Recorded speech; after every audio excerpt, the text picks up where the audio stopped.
Hi hello மக்களே, welcome to Pratibha இன்ஸ்பைரர். இந்த ஒரு விஷயத்த எப்போவுமே மறக்காமல் ஞாபகம் வச்சுக்கோங்க.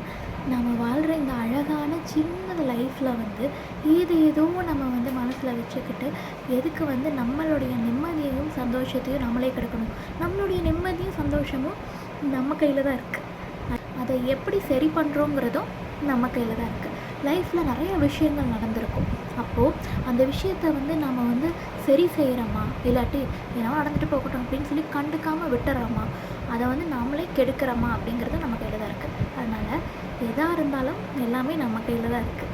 அதனால் ஏதோ ஒரு விஷயம் நடந்துருச்சா, அதை எப்படி சரி செய்யலாங்கிறத பாருங்கள். அதை விட்டுட்டு என்னமோ நடந்துட்டு போகுது அப்படின்னு சொல்லி அதை நீங்களே இன்னும் கெடுக்காதீங்க. அதனால் நம்ம வாழ்க்கையில் நம்மளுடைய ஹாப்பினஸ்ஸும் பீஸும் நம்ம கையில் தான் இருக்குது, நம்ம மனசில் தான் இருக்குது.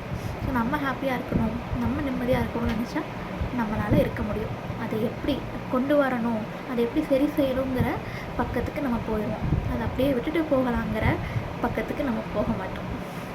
ஸோ நீங்கள் எந்த வழியை சூஸ் பண்ணுவீங்க? அதை சரி செய்யணும்னு நினைப்பீங்களா? உங்களோட ஹாப்பினஸும் பீஸும் ரொம்ப முக்கியங்கிற வழியில் போவீங்களா?